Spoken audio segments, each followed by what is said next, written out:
اعوذ باللہ من الشیطان الرجیم، بسم اللہ الرحمن الرحیم۔ الحمد للہ رب العالمین، الصلاۃ والسلام علی سیدنا و نبینا و طبیب قلوبنا و شفیع ذنوبنا ابی القاسم محمد اللہم صلی علی محمد و آل محمد وعجل فرجہ۔ ناظرین محترم، سامعین گرامی قدر، آج ہم پھر دوبارہ سے آپ لوگوں کی خدمت میں حاضر ہوئے ہیں کہ اپنے موضوع کے ساتھ، کہ ہمارا موضوع حیات طیبہ تھا، اور اس حیات طیبہ کے لیے کون کون سے اسباب ہیں کہ انسان کی زندگی وہ حیات طیبہ بن جائے۔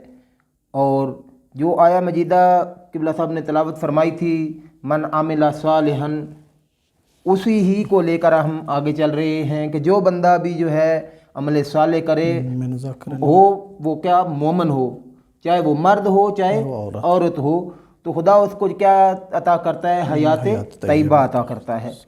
تو آج ناظرین ہم دوبارہ سے آپ لوگوں کے سامنے حاضر ہو رہے ہیں، اور میں قبلہ محترم سے تقاضا کرتا ہوں کہ آج کے ہمارے مہمان گرامی قدر حجت الاسلام والمسلمین ڈاکٹر علی محمد رضوانی صاحب سے، کہ وہ اپنے موضوع کے اوپر آسان طریقے وہ اس کے اوپر روشنی ڈالیں کہ کس طریقے سے اور کن اسباب کے ذریعے سے ہم وہ حیات طیبہ حاصل کر سکتے ہیں۔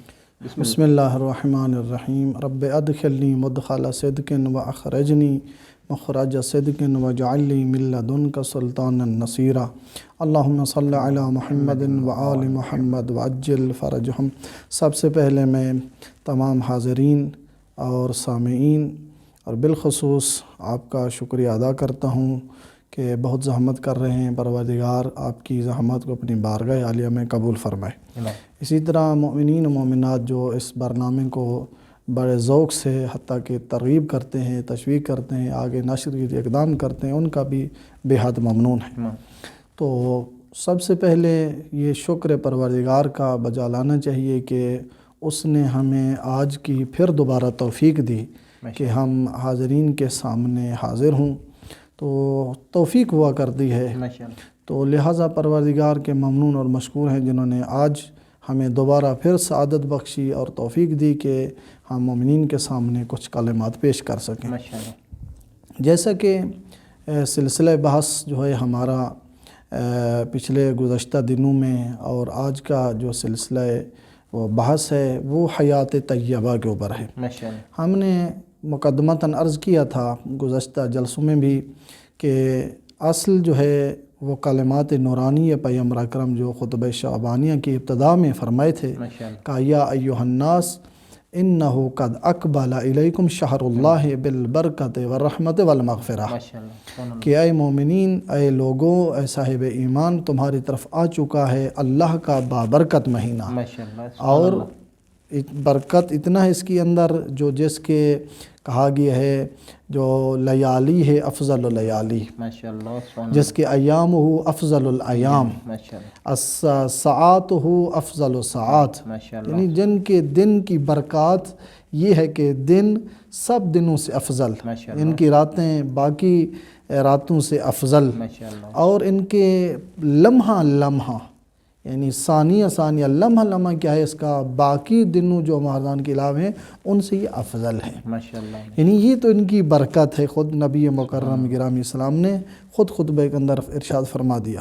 اب اسی جب برکت کا مہینہ ہے تو ہم، کیونکہ آپ نے پہلے بھی ایک مرتبہ اس جملے کو بیان کیا، ہم چاہتے ہیں اس کو دوبارہ تکرار کریں کہ یہ برکت سے مراد یعنی کیا، انسان کو انسانیت دے،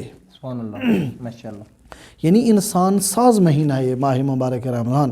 اگر کسی نے اپنے آپ کو ابھی تک نہیں سنوارا تو یہ مہینہ کیا ہے، ان کے لیے بہترین نعمت ہے، ایک غنیمت ہے، اور یہ بہترین فرصت ہے کہ اس سے استفادہ کرے، اپنے آپ کو جیسے خدا چاہتا ہے وہ مطلوب انسان قرار دے، جیسے پروردگار خود ایسے انسان کو چاہتا ہے تاکہ یہ انسان وہی انسان بنے جس کو خدا چاہتا ہے۔ اور یہ مہینہ بہترین مہینہ ہے، اور اسی مہینے میں انسان اپنے آپ کو مطلوب خدا قرار دے سکتا ہے اور اپنی تبدیلی لا سکتا ہے۔ اگر خدا نخواستہ انسان باقی مہینوں میں اپنی بخشش نہیں کروا سکا، یہ بہترین فرصت ہے، تو انسان اس میں اپنی اس فرصت میں استفادہ کرے، اپنی بخشش قرار پائے، اور وہ انسان جو مورد الہی ہے، مطلوب الہی ہے، پسندیدہ الہی ہے، وہ حاصل ہو، اور وہ شخص بنے تاکہ خدا اس شخص کو جس ہدف کے لیے خلق کیا ہے کہ یہ میرا بندہ اور یہ میری مخلوق جیسے میں چاہتا ہوں وہی ہوں، تو یہ برکت کا مہینے میں وہی کمال حاصل کر سکتا ہے انسان۔ تو اس مہینے میں وہی حالات، وہی کمال، وہ جو ہدف خلقت ہے اس مہینے میں حاصل کیا جا سکتا ہے۔ لہٰذا تو ہماری بحث جو ہے، کیونکہ یہ انسان ساز مہینہ ہے، کیونکہ یہ پاکیزہ مہینہ ہے، اور اس مہینے میں انسان کیا کرے، اپنے ماحول کو پاکیزہ قرار دے اور اپنی زندگی کو پاکیزہ قرار دے، اور اسی مہینے میں انسان جو ہے حیات طیبہ حاصل کرتا ہے، جیسا کہ آپ نے ابتدائی آیت کی تلاوت فرمائی جو بسم اللہ الرحمن الرحیم، من عمل صالحا، جو بھی عمل صالح انجام دیتا ہے، من ذکر او انثی، خواہ وہ مرد ہو یا عورت ہو، تو خدا پھر کیا کرتا ہے، فَلَنُحْيِيَنَّهُمْ حَيَاتًا طَيِّبَةً، خدا ان کو حیات طیبہ جیسی زندگی عطا کر دیتا ہے۔ یعنی یہ مہینہ جو ہے، یہ وہ مہینہ مبارک ہے جس میں انسان اپنی زندگی، اپنا معاشرہ اور اپنے ماحول کو پاکیزہ قرار دے۔ اگر پاکیزہ ہے تو پاکیزہ تر ہو جائے، اگر خدا نخواستہ وہ علل، وہ اسباب جو مسلسل ہم بیان کر رہے ہیں زندگی میں آگے ہیں، تو یہ پاکیزہ ماحول کی تباہی کا باعث ہے۔ یہ معاشرہ پاکیزہ، یہ ماحول پاکیزہ، حیات طیبہ کی تباہی کے اسباب ہیں۔ ایک جو ہے آج جس میں ہم نے بحث کرنی ہے وہ کون سے اسباب ہیں؟ پہلے ہم نے بتایا ایک زنا ہے، ایک تہمت ہے، اور تیسرا جو سبب ہے آج کا، خدا ایک اور قانون بتا رہا ہے۔ دیکھو میں آپ کو قانون دے رہا ہوں، اس قانون پہ اترو گے تو آپ کو وہ حیات طیبہ جو مطلوب ہے وہ ملے گی، اور وہ حیات طیبہ دراصل نور ہے، نور الہی ہے، وہ مطلوب الہی ہے۔ اور وہ کہ خدا نے اس آیے کے اندر فرما دی ہے کہ الخبیثات للخبیثین، بہترین خدا نے اس آیے میں ہمارے لیے ایک الگو پیش کر دیا، ایک نمونہ پیش کر دیا اور صفات پیش کر دی کہ آپ اپنی زندگی کو سنوار سکتے ہو، اپنی زندگی کو بنا سکتے ہو، اور یہ قانون ہے کہ اس کی رعایت کرو تمہاری زندگی حیات طیبہ وہ تجھے ملے گی، بن جائے گی۔ اور کیا چیز ہے جس کی ہم رعایت کریں تاکہ وہ ہمارا معاشرہ، وہ ہمارا ماحول پاکیزہ رہے، وہ تباہی کی طرف نہ جائے؟ وہ کون سا ہے؟ وہ یہ اس آیت میں خدا نے مشخص کر دیا، کیا الخبیثات للخبیثین، خبیث عورتیں خبیث مردوں کے لیے ہیں، والخبیثون للخبیثات، خبیث مرد خبیث عورتوں کے لیے۔ دیکھیں دونوں پہلو پہ جو خدا جو ہے گفتگو کر رہا ہے، یعنی ادھر اگر خدا نخواستہ ایک خاتون جو ہے منحرف ہے تو اس کا لائق پاکیزہ مرد نہیں ہے، پاکیزہ دامن کی وہ لیاقت بھی نہیں رکھتی، اس کی لائق بھی نہیں ہے، بلکہ اس کے لیے کیا ہے، للخبیثین۔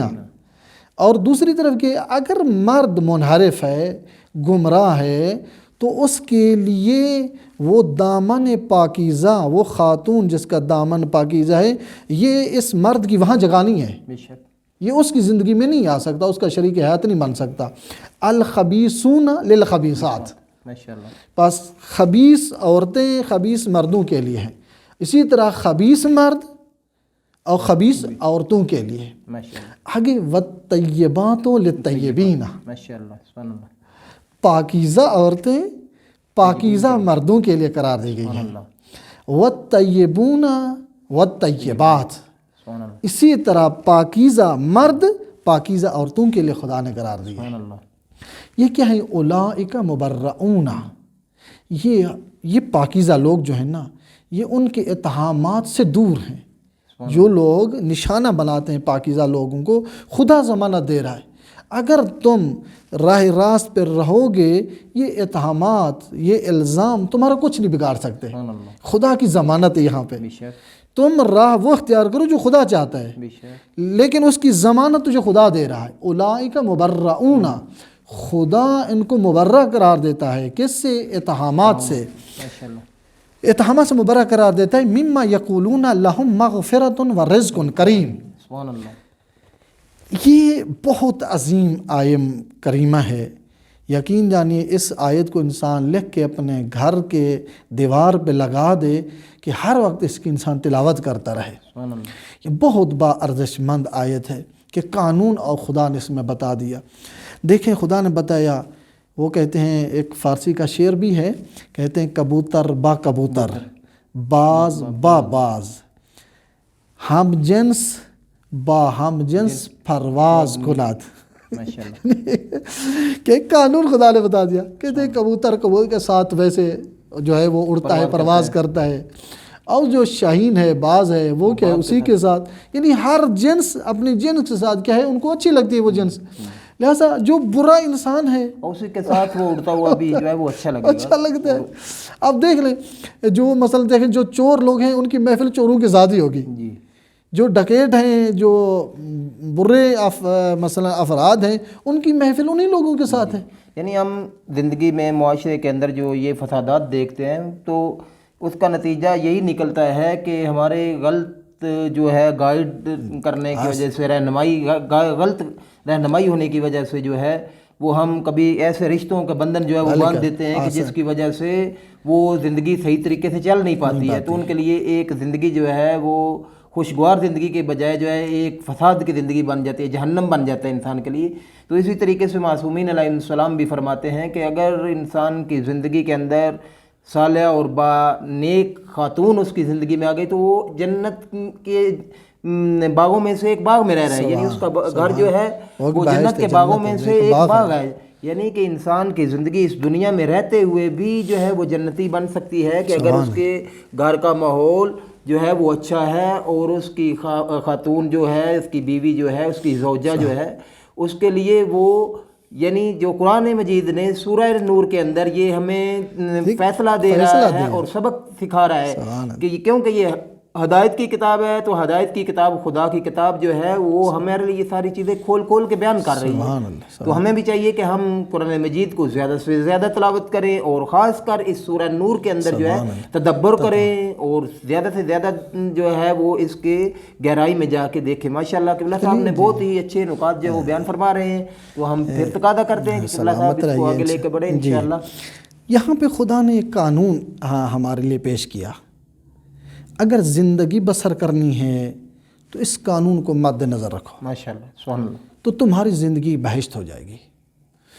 بعض اوقات جیسے کہ آپ نے فرمایا ہے کچھ اشتباہات کی بنا پہ ہماری زندگی جو ہوتی ہے خراب ہو جاتی ہے. کچھ انتخاب غلط کرنے کی بنا پہ، دقت نہ کرنے کی بنا پہ جو ہے یہ مسائل کھڑے ہو جاتے ہیں، فتنہ فساد کھڑے ہو جاتے ہیں. لہذا بہتر ہے انسان اگر اس کتاب سے مشورہ لے، جیسا کہ امام باقر نے فرمایا اذا حدثتم بشیء، جب بھی میں کسی چیز کے بارے آپ کو بات کروں، گفتگو کروں، بتاؤں، فسلونی من کتاب اللہ، تو تم مجھ سے پوچھو، مجھ امام باقر سے پوچھو یہ آپ کی بات قرآن کی کس جگہ میں ہے، کہاں ہے یہ. یعنی کیا مطلب؟ یعنی اہل بیت علیہ السلام یہ بتانا چاہتے ہیں کہ ہماری ہر بات، ہر کلمہ قرآن سے ہی اخذ شدہ ہوتی ہے. یعنی سوائے قرآن کے ہم بات نہیں کرتے. جب بھی ہم بات کرتے ہیں ہماری بات کا نتیجہ، اگر ہماری بات کو ڈھونڈنا جو قرآن میں ڈھونڈو، ہماری بات، ہماری گفتگو آپ کو جو ہے قرآن میں ملے گی. یعنی یہ قرآن ایسی برجستہ کتاب ہے، کتاب ہدایت ہے. تو انسان کو کیوں نہ اس سے استفادہ کرنا چاہیے، کیوں ہی نہ اس سے اپنی زندگی کو سنوارے، اپنی زندگی کے معاملات قرآن سے مشورہ کرے، قرآن سے پوچھے. لہٰذا قرآن نے دیکھیں ایک بہترین جو ہے ایک قانون بتا دیا. لہٰذا مفسرین نے کیا کہا، یہ آیا کہتے ہیں کوئی آئے حکم شرعی نہیں ہے. اگر حکم شرعی ہوتی تو پھر مسائل کھڑے ہوتے، اس لیے کہ ہمارے امام معصوم کی زوجہ ہوتی کیا تھیں، آپ کو پتہ ہے کہ مثلا قاتل تھیں، خبیث تھیں. لہذا حکم شرعی نہیں ہے بلکہ حکم تکوینی ہے، بنا رعایت. قانون کی اگر رعایت کرو گے تمہارے لیے مناسب ہے. یعنی ایک رہنمائی خدا کر رہا ہے یہاں پہ تمہارے لیے. تم اگر زندگی اپنانا ہو، اگر کسی کو رشتہ دینا ہو تو اس قانون کے مطابق چلو. اگر اپنے رشتے بھی کرنے ہیں، اپنی بچی کا رشتہ دینا ہے، اپنے لڑکے کا رشتہ لینا ہے، تو تم ان چیز کو بہن کو شادی کرنی ہے، اصلاً مومن کی کسی کی رہنمائی کرنی ہے، تو ان چیزوں کو مد نظر رکھنا چاہیے تاکہ تمہاری زندگی وہ گوارا بن جائے، تمہاری زندگی وہ حیات طیبہ بن جائے۔ لہٰذا اس آیے کے اندر خدا نے کیا ہے ایک قانون بتایا ہے، ایک رعایت کا، کہ یہ ایک قانون ہے، اگر اس پہ رعایت کرو گے تمہارے لیے بہتری، تمہارے لیے کیا ہے یہ اچھائی ہے، تمہارے لیے مناسب ہے۔ اب دیکھیں ایک راوی روایت کرتا ہے، بہت خوبصورت جو ہے وہ روایت ہے، کہتے ہیں ایک مرتبہ قال رسول اللہ خطیباً، یعنی کہ ایک مرتبہ خطبہ دیا پیغمبر نے، تو کہا یا ایھا الناس ایاکم وخضراء الدمن، اے لوگو تم جو ہے سبز گندگی سے پرہیز کرو۔ بہت دقیق روایت میں اپنے سامعین ناظرین کو عرض کروں گا، اس روایت پہ بڑی دقت کی ضرورت ہے، غور کریں اس روایت کے اوپر، میں کوشش کروں گا اس کو کھولنے کی۔ کہا سبز گندگی سے کیا کرو، دور کرو۔ اب پیغمبر نے جب کہا سبز گندگی سے پرہیز کرو، دوری اختیار کرو، تو یہاں پہ لوگوں نے سوال کیا قیل یا رسول اللہ وما خضراء الدمن، یہ سبز گندگی سے مراد کیا ہے آپ کی؟ مثلا میں ایک مثال پیش کرتا ہوں، آپ دیکھیں بعض جو صحرائی علاقے ہیں یا اصلا جہاں پہ یہ جو فاضلاب ہوتے ہیں، جہاں یہ گندگی کے ڈھیر ہوتے ہیں، وہاں پہ ایک سبزہ نکلتا ہے، جڑی بوٹیاں نمو وہاں اچھی ہوتی ہے، وہاں پہ دور سے بہت اچھی نظر آتی ہیں، لیکن جب انسان نزدیک آتا ہے تو کتنا نفرت حاصل کرتا ہے، اس کی اصل جو جڑیں ہیں وہ اس گندگی کے اندر ہیں۔ تو جو ہی نزدیک ہوتے درست دور سے سبز ہیں، دور سے ایک جو ہے وہ انسان کو جو ہے دیکھنے منظر جو ہے اس کا نظارہ وہ اچھا لگتا ہے کہ نزدیک جا کے دیکھوں۔ جب انسان نزدیک آ کے دیکھتا ہے اس کی اصلیت کو دیکھتے درست یہیں پہ سبز ہے، خوبصورت ہے، لیکن اس کی بنیاد جڑیں اس کی جو ہے گندگی کے اوپر ہیں، غبارے کے اوپر ہیں، بہت بڑی بری، یعنی ایسے سمی ایک آلودہ ماحول ہے، بہت بڑی گندگی ہے جو انسان نفرت پیدا کرتا ہے، نزدیک نہیں جانے دیتی، اتنا بو ہوتی ہے۔ اس روایت کے اندر جو ہے وہ بیان کیا گیا ہے کہ جو یعنی دیکھنے میں ہر چیز اچھی لگے اسی کو پسند نہیں کر لینا چاہیے انسان کو، یعنی کہ اب وہ سبزہ جو ہے جس کے لیے یہ روایت استعمال کی گئی ہے، اور یہاں پہ جو ہے وہ اس کا کنایہ استعمال کیا ہے کہ یعنی کہ ہر سبز چیز جو ہے وہ آنکھوں کو بہانے والی وہ آپ کے لیے شاید اچھی نہ ہو، کیونکہ جب آپ کی اس کی اصلیت کے بارے میں جانیں گے اور اس کو جا کے نزدیک سے دیکھیں گے، اس کے بارے میں جو ہے تفحص کریں گے، تو شاید اس وقت آپ کو پتہ چلے یہ فقط اوپر سے جو ہے وہ سبز ہے، ورنہ اس کے اندر کوئی اچھائی موجود نہیں ہے۔ بالکل ماشاءاللہ۔ تو پھر لوگوں نے سوال کیا، کہا یا رسول اللہ وما خضراء الدمن، یہ جو سبز گندگی ہے یہ کس سے کیا مراد ہے؟ ماشاءاللہ۔ پیغمبر نے فرمایا الامرأۃ الحسناء، سبحان اللہ، ایک ایسی عورت جو ظاہری طور پر کیا ہے، خوبصورت ہے، ظاہری طور پر خوبصورت ہے، الحسناء فی منبت السوء، لیکن اس کی جہاں پرورش ہوئی ہے نا بہت بڑی بری جگہ پرورش ہوئی ہے، یعنی اس گندگی کی مانند ہے جس گندگی پہ سبزہ اگا ہے، ماشاءاللہ، ظاہری طور پہ بہت تشبیہ دی گئی ہے، یعنی ظاہری طور پہ کیا ہے خوبصورت ہے، لیکن اس کا کردار صحیح نہیں ہے، اس کے گھر کے ماحول صحیح نہیں ہے، اس کے مثلاً والدین کی تربیت بھی مناسب نہیں تھی اور ان کا ماحول بھی صحیح نہیں تھا۔ اگر کوئی آدمی اس عورت کو لینا چاہے یا برعکس اصلاً مرد جو ہے مرد اسی طرح، یہ مثلا روایت ظاہری طور پہ اس کو بیان کیا، لیکن معنی دوم بھی اس سے لیا گیا ہے، شارحین نے کہا دونوں معنی مراد ہیں، یعنی چہ عورت چہ مرد، بے شک، مثلا مرد بھی اسی طرح، ایک ایسا مرد ہے خوبصورت ہے لیکن اس کی تربیت صحیح نہیں ہوئی، بڑے گندے ماحول میں اس کی تربیت ہوئی ہے، والدین نے حلال و حرام کا شعور نہیں رکھا، ان کی تمیز نہیں کی ہے، لہٰذا اس کی جو پرورش ہے ظاہری طور خوبصورت ہے، اگر آپ پاک دامن عورت اس کو دو گے تو یہ تمہاری بچی کی زندگی کو تباہ کر دے گا، بے شک، اس کی زندگی جہنم ہو جائے گی، فنا ہو جائے گی، تباہ ہو جائے گی۔ اسی طرح اگر کوئی مرد، پاکیزہ مرد اس طرح کی عورت جو مثلا جس کی تربیت صحیح نہیں ہوئی، جس کا کردار کریکٹر جو ہے وہ صحیح نہیں ہے اور نہ ہی گھر کا ماحول ان کا کوئی مناسب ہے، تو ظاہری طور پر ممکن ہے خوبصورت ہو، ظاہری طور پر پیسے والے ہوں، دولت مند ہوں، ثروت مند ہوں، اس لالچ پہ کیا کرے انسان، مثلا اس سے شادی کا رشتہ کر لوں، چلو پیسے نہیں، کہا کہ ایسا مرد یا ایسی عورت جس کا ماحول صحیح نہیں ہے اس سے آپ کیا کرو، پرہیز کرو، ماشاءاللہ، اس سے دور اختیار کرو۔ اگر کوئی مبتلا ہو گیا، کسی نے رشتہ جوڑ دیا لالچ کی بنا پہ، مثلا کیونکہ پیسے والا آدمی ہے، مثلا جو ہے زمیندار آدمی ہے، جو کوئی مسئلہ نہیں ہے، ہم اپنی بچی دے دیں ہمارا بھی نام بنے گا، یہ زندگی اپنی بھی تو انہیں تباہ کی ہے اور اس بچی کی زندگی بھی آپ نے تباہ کی ہے۔ اور اسی طرح اگر کوئی پاکیزہ مرد کوئی پیسے والی ثروت مند دولت مند عورت سے شادی کرے جس کا کردار کریکٹر صحیح نہ ہو تو اس کی زندگی کیا ہو جائے گی، تباہ ہو جائے گی۔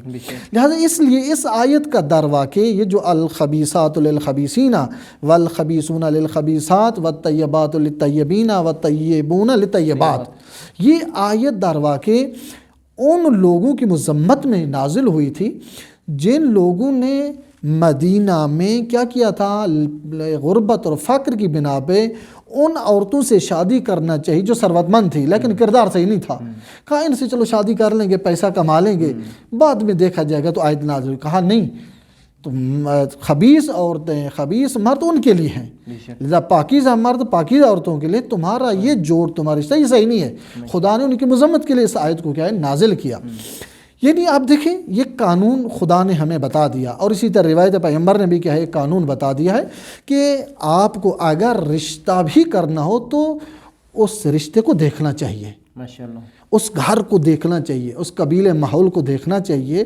تو ایک چیز جو سبب بنتی ہے پاکیزہ ماحول کو تباہ ہونے کے لیے یا ایک معاشرے کو جو تباہی کا باعث بنتی ہے چیز، وہ یہی ہے کہ دقت نہیں کرنا ہوتی وہ لوگ جہاں وہ رشتہ کرتے ہیں، تو یہ آخر میں کیا ہوتا ہے، فساد اور فتنہ برپا ہو جاتا ہے جس کی وجہ سے پاکیزہ ماحول تباہ ہو جاتا ہے۔ ماشاءاللہ، سبحان اللہ۔ اور اسی طرح ہم جب تھوڑا سا آگے اس بحث کو لے جاتے ہیں، ایک آدمی جس کو حسین بن بشار روایت میں اس کا نام ہے، تو انہوں نے امام رضا کو لیٹر لکھا، خط لکھا، کہا یا ابن رسول اللہ، میری بچی جوان ہے، میرا کوئی رشتہ دار علاقے کا آدمی رشتہ مانگنے کے لیے میرے پاس آیا، آدمی بہت اچھا ہے، پیسہ بھی ہے، بہترین آدمی ہے، کھانے پینے والا آدمی ہے، زمیندار آدمی ہے، پیسے اور دولت کے اعتبار سے بھی کوئی پریشانی نہیں ہے ہمیں، لیکن ایک بات ہے، اس کا اخلاق صحیح نہیں ہے۔ آقا آپ مشورہ دیں، میں کیا کروں، اپنی بیٹی کا رشتہ دے دوں یا نہ؟ ماشاءاللہ، اور کتنا یہ روایت ہمارے لیے آموزگار ہے، رہنمائی کر رہی ہے۔ اور امام رضا نے اس کے جواب میں کیا کہا یا حسین ابن بشار لا تزوجہ، سبحان اللہ، لا تزوجہ ان کان سیء الخلق، سبحان اللہ۔ فرمایا حسین ابن بشار اگر مجھ سے پوچھنا چاہتے ہو، مجھ امام رضا سے پوچھنا چاہتے ہو، تو میرا مشورہ یہ ہے، سبحان اللہ، آپ اس ولو پیسے والا دولت و ثروت مند آدمی ہے لیکن کیونکہ بد اخلاق ہیں، میں آپ کو روکوں گا بد اخلاق کو اپنی بیٹی نہ دو۔ بے شک، یعنی کیا بتانا چاہتے ہیں امام رضا؟ بتانا یہ چاہتے ہیں آپ یہ ذہن میں نہ رکھو کہ کیونکہ دولت مند ہے، ثروت مند ہے، مالدار ہے، تو ہم بس ان کو رشتہ آنکھیں بند کر دے دیں، نہیں، ان کا نتیجہ برا ہے۔ اگر تم نے ایسا کام کر دیا تمہارے لیے پھر کے مسئلے بن جائیں گے۔ اگر قبلہ صاحب ابھی آپ نگاہ کریں، اکثر ہمارے معاشرے میں یہ جو واقعات پیش ہیں یا طلاقیں زیادہ ہو رہی ہیں، آپ کو ایک ریشہ اور سبب یہ چیز ملے گی، بے شک، کہ لوگ دقت نہیں کی، لوگوں نے جو ہے رشتے جوڑنے میں، رشتے کرنے میں دقت نہیں کی، جستجو نہیں کی، بغیر جستجو کے کیا رشتے دے بیٹھے، اور اس کا نتیجہ آخر میں کیا ہوا، یا آپس میں جھگڑے ہو گئے، فساد ہو گیا۔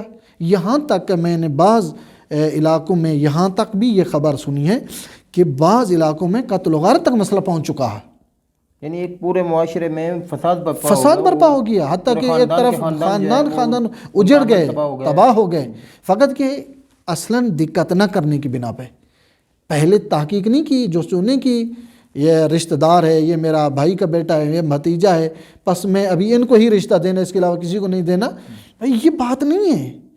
رشتہ ایک ابدی زندگی ہے، یہ کوئی 2 3 4 دن کی بات نہیں ہے، اس لیے آپ روایات میں دیکھیں، قرآن میں دیکھیں، آپ کو بہت تاکید ملے گی کہ رشتہ جوڑنے اور رشتہ کرنے سے پہلے تم دقت سے کام لو۔ بے شک، کیوں اتنا زیادہ زور دیا گیا روایات میں اور آیات مجیدہ میں؟ اس لیے بعد میں جو اس کی عاقبت ہے نا وہ خطرناک ہے، بے شک، وہ ثمرہ اور نتیجہ خطر۔ اگر آپ دقت نہیں کر پاؤ گے تو نتیجہ آپ کا فساد ہوگا، نتیجہ آپ کا تباہی ہوگا۔ ماشاء اللہ، آپ امام رضا یہ بتانا چاہتے ہیں، دیکھیں اگر آپ کو کوئی با اخلاق انسان ملے، وہ لو فقیر ہے، غریب ہے، آپ اپنی بیٹی کا رشتہ اس کو دے دیں، ماشاء اللہ، اس لیے وہ با اخلاق ہے، وہ زندگی بنا سکتا ہے، ماشاء اللہ، آپ کی بچی کی زندگی وہ بہشت بنا دے گا۔ ماشاء اللہ، درست ہے، فقر ہے، غریب ہے، لیکن جوان ہے، مرد ہے، بالآخر ایک زندگی بنا لے گا، فقر دور ہو جائے گا، غربت دور ہو جائے گی، مرد ہے، کام کرے گا، باہر کام کرے گا، زندگی اپنی اچھی بنا لے گا۔ اصل مہم ہے با اخلاق ہونا۔ اگر انسان با اخلاق ہے تو اس صورت میں کیا کرے، انسان ایسے آدمی کو رشتہ دے جو دیندار ہو، جو با اخلاق ہو۔ اور اسی طرح پیغمبر نے ایک روایت میں اشارہ بھی کیا ہے، ایک روایت میں پیغمبر نے کیا فرمایا؟ پیغمبر فرمانا ہے اذا جاءکم من ترضون، سبحان اللہ، اگر تمہارے پاس کوئی ہے رشتہ مانگنے کے لیے تو آپ کو دو چیزیں دیکھنی چاہیے، سبحان اللہ، ایک دینہ ماشاء و اللہ، خلقہ۔ سبحان اللہ، ماشاء اللہ، اگر کوئی آپ کے پاس رشتہ مانگنے آئے تو آپ کو پھر دو چیزیں ضرور دیکھنی چاہیے۔ پہلے یہ دیکھیں کہ اس کا دین کیسا ہے، بے شک، آئیے آدمی دیندار ہے یا نہیں ہے، دین کو اہمیت دیتا ہے یا نہیں دیتا، اصلا نماز کو اہمیت دیتا ہے، روزے کو اہمیت دیتا ہے، خمس زکوٰۃ کا پابند ہے، یعنی یہ دین کے حوالے سے اس کو کیا تھوڑی سی جانچ پڑتال کرے، بے شک، اس کا دین کیسا ہے، دین کے حوالے سے اس کا کردار کیسا ہے۔ دوسری چیز کیا ہے، اس کے اخلاق کو دیکھو، اس کا اخلاق کیسا ہے۔ اگر اس کا اخلاق صحیح ہے اور دیندار بھی ہے، کیا کرو پھر، تم رشتہ دو در وَإِلَّا تَفْعَلُوهُ، اگر یہ دو چیزوں کی آپ نے رعایت نہیں کی، یعنی دو ان صفات کو نہیں دیکھا، آپ نے رشتہ کر دیا یعنی اس کی دینداری کو نہیں دیکھا ہے اور ان کے اخلاق کو بھی نہیں دیکھا ہے، اور آپ نے کیا کر دیا، رشتہ بھی جوڑ دیا، رشتہ کر دیا، تو اس کا نتیجہ کیا ہے؟ اس کا نتیجہ بہت برا ہے۔ فرمایا اس کا نتیجہ یہ ہے إِلَّا تَفْعَلُوهُ تَكُنْ فِتْنَةٌ فِي الْأَرْضِ وَفَسَادٌ كَبِيرٌ۔ ماشاء اللہ، اگر ان دو چیزوں کو نہیں دیکھا آپ نے، بغیر دیکھے، نہ اس کے دین کو دیکھا ہے، نہ اس کے اخلاق کو دیکھا ہے، آپ نے رشتہ جوڑ دیا ہے، تو بہت بے خطرناک ترین جو چیز ہے وہ یہ ہے، ایک تو کیا ہو گیا، فتنہ برپا ہوگا زمین پہ، دوسرا فساد کبیر ہوگا۔ قبلہ محترم، آپ تاریخ کو ڈھونڈیں، آپ دیکھیں جہاں پہ بڑے بڑے فتنے ہوئے ہیں، انہی چیزوں کی بنا پہ ہوئے ہیں۔ بے شک، اور آج بھی ہمارے معاشرے میں آپ دیکھیں جہاں پہ لڑائی جھگڑے ہیں، فتنے ہیں، تو انہی چیزوں کی بنا پہ ہیں۔ یعنی یہ وہ چیزیں ہیں اگر ہم نے دقت نہ کی تو ہمارے ماحول کو، ہمارے پاکیزہ ماحول اور پاکیزہ معاشرے، پاکیزہ زندگی کو یہ چیزیں تباہ کر دیتی ہیں۔ بے شک، اس لیے پیغمبر نے فرمایا اگر تم لوگوں نے ان دو چیزوں کو نہ دیکھا، إِلَّا تَفْعَلُوهُ تَكُنْ فِتْنَةٌ فِي الْأَرْضِ وَفَسَادٌ كَبِيرٌ، ماشاء اللہ، تو فتنہ برپا ہو جائے گا۔ آپ دیکھیں ابھی جو کتنے کیسز ہیں، ایک دوسرے پر قتل و غارت کے کیسز ہیں، قبیلے ایک دوسرے جدا ہو گئے ہیں، ابا و اجدادی فتنہ برپا ہو گئی ہے، کہیں یہ نہ دیکھنے کی بنا پہ، ماشاء اللہ، دقت نہیں کی گئی، اس کا جو ہے نتیجہ ضرر نقصان یہ ہے کہ انسان کا پاکیزہ ماحول تباہ ہو جاتا ہے، اور پاکیزہ فیملی جو الفت اور محبت سے زندگی کر رہے ہوتے ہیں وہ کیا ہوتے ہیں، ایک دوسرے کے دشمن بن جاتے دشمن بن جاتے ہیں، رشتہ داریاں بٹ جاتی ہیں، تعلقات ختم ہو جاتے ہیں انہی چیزوں کی بنا پہ۔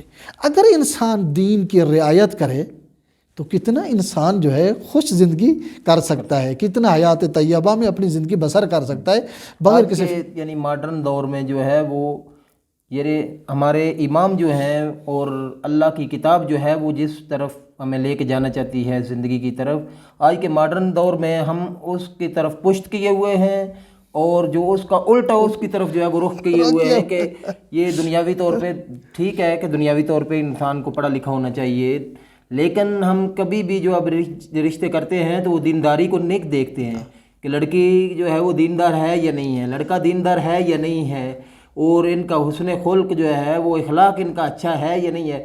فقط جو ہے وہ ایک آدمی کا اخلاق بھی نہیں، پورے یعنی جب آپ رشتہ کر رہے ہیں تو اس وقت آپ کو چاہیے کہ